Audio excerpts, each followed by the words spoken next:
નમસ્કાર દર્શક મિત્રો, @ગુજરાતમાં આપનું સ્વાગત છે।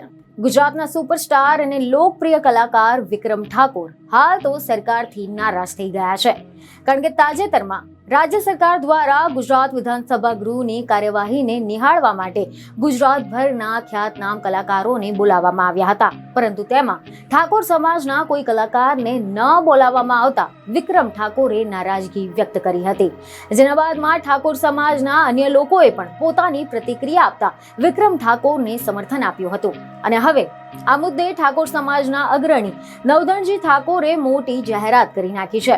તેમણે એવી જાહેરાત કરી છે કે અમે વિક્રમ ઠાકોરને સમાજ રત્નનો એવોર્ડ આપીશું। હવે જો આપણે આના વિશે ડિટેલમાં વાત કરીએ તો મીડિયા અહેવાલ અનુસાર એવી માહિતી મળી રહી છે કે તાજેતરમાં ગુજરાત વિધાનસભા ગૃહમાં રાજકીય કાર્યવાહી નિહાળવા માટે ગુજરાતના પ્રખ્યાત કલાકારોને આમંત્રિત કરવામાં આવ્યા હતા, જેમાં ગીતાબેન રબારી, કિંજલ દવે, માયાભાઈ આહિર, રાજભા ગઢવી, કીર્તિદાન ગઢવી સહિતના કલાકારોને બોલાવવામાં આવ્યા હતા, પરંતુ આ કાર્યક્રમમાં ઠાકોર સમાજના કોઈ પણ કલાકારોને બોલાવવામાં ન આવતા અભિનેતા વિક્રમ ઠાકોરે નારાજગી વ્યક્ત કરી હતી। વિક્રમ ઠાકોરે કહ્યું કે ઠાકોર સમાજને ઇગ્નોર કરવામાં આવી રહ્યો છે, ઠાકોર સમાજના કલાકારોને બોલાવવામાં નથી આવ્યા।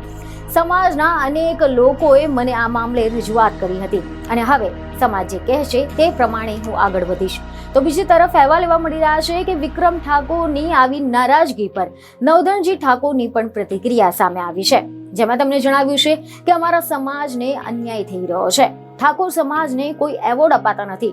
વિક્રમ ઠાકોરની ફિલ્મો ભારતભરમાં જોવાય છે, જ્યારે ગુજરાતી ફિલ્મ ઇન્ડસ્ટ્રી પડી ભાંગી હતી ત્યારે ગુજરાતી ફિલ્મ ઇન્ડસ્ટ્રીમાં વિક્રમ ઠાકોરે મોટું યોગદાન આપ્યું છે, જેથી અમે હવે વિક્રમ ઠાકોરને સમાજ રત્નનો એવોર્ડ આપીશું। બીજની ખબરો સાથે ફરી મળીશું। ધન્યવાદ।